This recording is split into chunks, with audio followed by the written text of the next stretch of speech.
Dear students, आज आप देखेंगे विभिन्न प्रकार की पाचक ग्रंथियाँ। जैसे आपने पहले पढ़ा था कि पाचन तंत्र, तो पाचन तंत्र में आपने आहार नाल की पूरी संरचना समझी थी और उसी के अंतर्गत जो है इसमें जो पाचन होता है हमारा, उसमें जो सहायक ग्रंथियाँ होती हैं उनके बारे में आज पढ़ेंगे। तो सबसे पहली है लार ग्रंथियाँ। तो लार ग्रंथियों में क्या है, ये 3 प्रकार की होती हैं। पहली होती है जो कान के जस्ट नीचे जो है स्थित होती है, उसको हम क्या कहते हैं, कर्णमूल ग्रंथि, या इसको इंग्लिश में पैरोटिड ग्लैंड्स कहते हैं, और इससे जो है लार का श्रावण होता है। दूसरी होती है अधोहनु ग्रंथि या सब मैंडिबुलर ग्लैंड्स, इसको सब मैक्सिलरी ग्लैंड्स भी कहते हैं।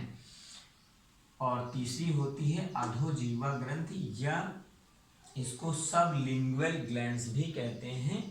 तो जो अधोहनु है, ये जो निचला जबड़ा है उसके पास में स्थित होती है पीछे की तरफ, और जो अधोजीवा ग्रंथि है ये जीभ के जस्ट नीचे स्थित होती है।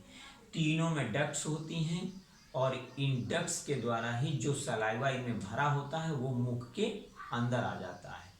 जैसा हम जानते हैं कि जो लार होती है हमारी सबसे इम्पॉर्टेंट होती है, और लार में जो है टाइलिन नामक एंजाइम भी पाया जाता है, और इसके द्वारा जो है कार्बोहाइड्रेट का पाचन भी होता है कुछ मात्रा में।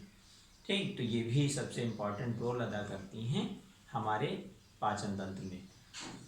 दूसरी है यकृत और अंगनाशय। तो यकृत हमारे शरीर की सबसे बड़ी ग्रंथि है, बाह्यस्रावी ग्रंथि होगी। तो यकृत में देखिए, ये जो है हमारे शरीर के दाहिने भाग में, जो पेट वाला भाग होता है उसके दाहिने साइड में जो है स्थित होता है, और ये हल्के भूरे रंग का होता है, और इसमें 2 लोब होते हैं। यानी एक को हम क्या कहते हैं, दायां पिंड, और दूसरे को बायां पिंड कहते हैं। जो बायां पिंड होता है वो थोड़ा सा छोटा होता है, और जो दायां पिंड होता है वो थोड़ा सा बड़ा होता है। और इसके अंदर जो है क्या बनता है, पित्त रस का निर्माण यकृत में होता है, और इसी से लगी एक छोटी सी संरचना होती है गोल सी, जिसको हम क्या कहते हैं, पित्ताशय कहते हैं। जो भी पित्त लीवर में बनता है वो पित्ताशय के अंदर एकत्रित होता जाता है, और समय समय पर जितनी आवश्यक मात्रा होती है वह पित्त नली द्वारा जो है डियोडिनम में उड़ेल दिया जाता है। और इसी से लगी एक संरचना होती है अंगन्याशय। तो अंगन्याशय क्या है, एक पत्ती जैसी संरचना है, और ये जो है शरीर की मिश्रित ग्रंथि कहलाती, क्योंकि इसका वर्क क्या है, ये इंडोक्राइन सिस्टम में भी भाग लेती है और एक्सोक्राइन सिस्टम में भी भाग लेती है। यानी ये मिश्रित ग्रंथि है, ये इससे जो है हार्मोन्स भी निकलता है, और इससे जो है एंजाइम्स भी निकलते हैं।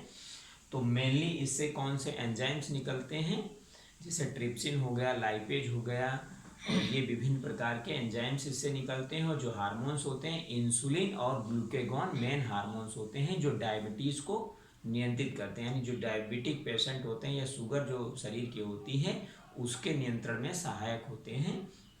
तो ये जो है अंगन्याशय है, पत्ती जैसी संरचना। इसी का जो है स्राव एक नली के द्वारा जो है पित्त नली से मिल जाता है, और फिर एक कॉमन डक्ट बनती है, और ये कहाँ पर पहुँचती है, जो ग्रहणी वाला भाग होता है उसमें पहुँचती है, और फिर आगे का माध्यम जो है क्षारीय हो जाता है। जो भोजन है वो आमाशय में जब तक रहता है उसका माध्यम अम्लीय होता है, यानी उसमें HCl होता है। जैसे आमाशय में भी ग्रंथियाँ गैस्ट्रिक पाई जाती हैं जिनके द्वारा HCl का निर्माण होता है, यानी HCl निकलता है और वहाँ पर पाचन होता है। उसके पश्चात जब ये ग्रहणी वाले भाग में आता है तो वहाँ पर जो है इसका माध्यम क्षारीय हो जाता है, और क्षारीय माध्यम में फिर आगे का पाचन होता रहता है। तो इस तरीके से आपने देखा कि जो लार ग्रंथियाँ होती हैं उनका क्या रोल होता है, और जो यकृत है, अंगनाशय है, इसका पाचन में क्या रोल होता है। तो ये है जो है पाचन में सहायक कुछ ग्रंथियाँ।